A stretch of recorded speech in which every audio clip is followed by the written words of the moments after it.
11. The nurse is conducting a discharge teaching regarding the prevention of further problems to a client who undergone surgery for carpal tunnel syndrome of the right hand. Which of the following instruction will the nurse includes? A. Learn to type using your left hand only. B. Avoid typing in a long period of time.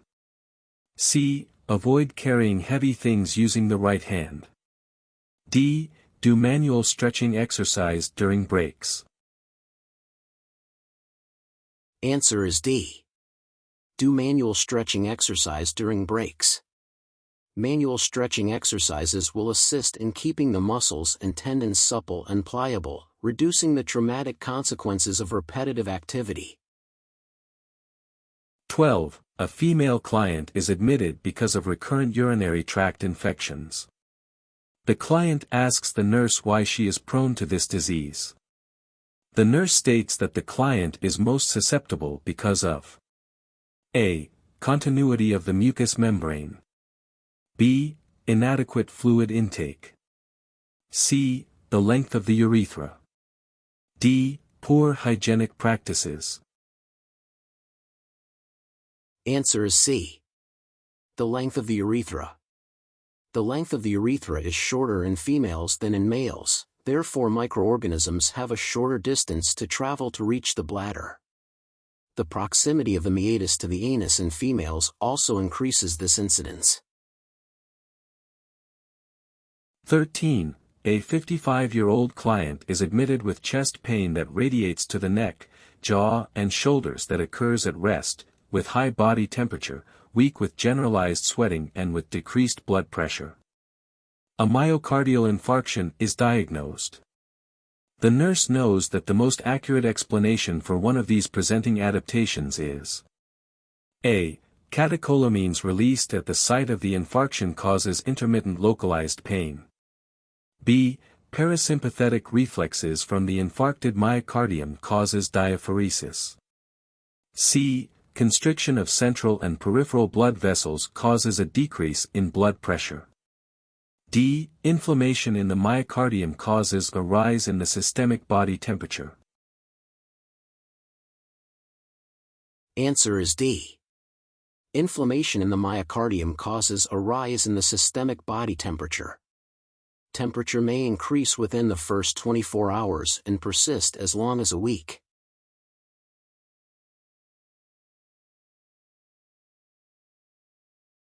14. Following an amputation of a lower limb to a male client, the nurse provides an instruction on how to prevent a hip flexion contracture. The nurse should instruct the client to A. Perform quadriceps muscle setting exercises twice a day. B. Sit in a chair for 30 minutes 3 times a day. C. Lie on the abdomen 30 minutes every 4 hours. D. Turn from side to side every 2 hours. Answer is C. Lie on the abdomen 30 minutes every 4 hours. The hips are an extension when the client is prone. This keeps the hips from flexing. 15. The physician scheduled the client with rheumatoid arthritis for the injection of hydrocortisone into the knee joint. The client asks the nurse why there is a need for this injection. The nurse explains that the most important reason for doing this is to A. Lubricate the joint. B. Prevent ankylosis of the joint. C. Reduce inflammation. D. Provide physiotherapy. Answer is C. Reduce inflammation. C. Steroids have an anti-inflammatory effect that can reduce arthritic pannus formation. 16. The nurse is assigned to care for a 57-year-old female client who had a cataract surgery an hour ago.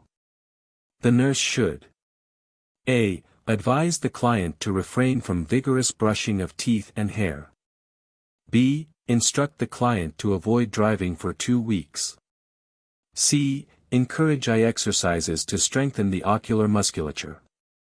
D. Teach the client coughing and deep breathing techniques. Answer is A. Advise the client to refrain from vigorous brushing of teeth and hair. Activities such as rigorous brushing of hair and teeth cause increased intraocular pressure and may lead to hemorrhage in the anterior chamber. 17. A client with AIDS develops bacterial pneumonia and is admitted in the emergency department. The client's arterial blood gases are drawn and the result is Pau 80 mm of mercury.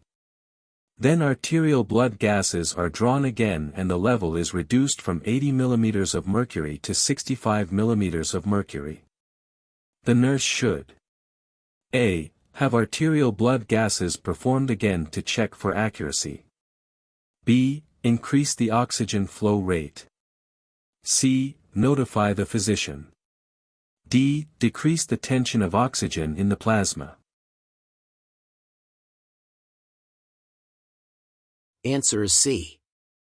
Notify the physician. This decrease in Pau indicates respiratory failure. It warrants immediate medical evaluation. 18. An 18-year-old college student is brought to the emergency department due to serious motor vehicle accident. Right above knee amputation is done.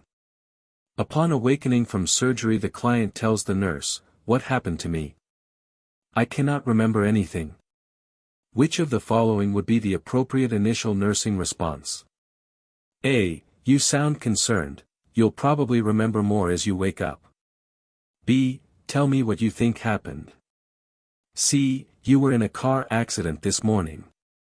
D. An amputation of your right leg was necessary because of an accident. Answer is C. You were in a car accident this morning. This is truthful and provides basic information that may prompt recollection of what happened. It is a starting point.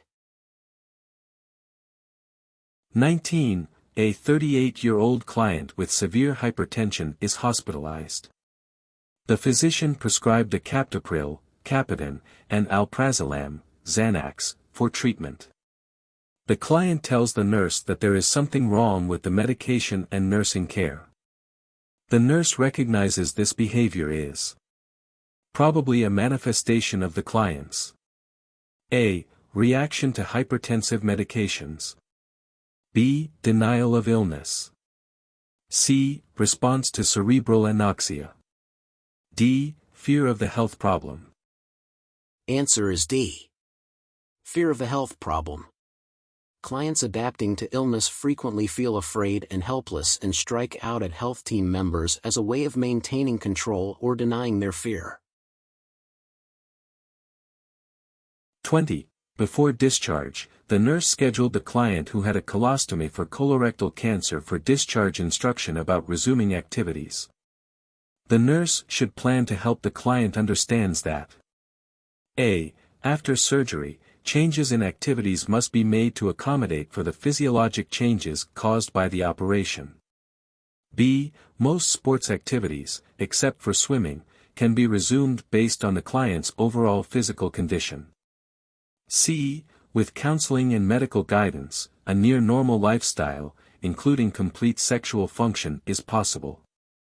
D. Activities of daily living should be resumed as quickly as possible to avoid depression and further dependency.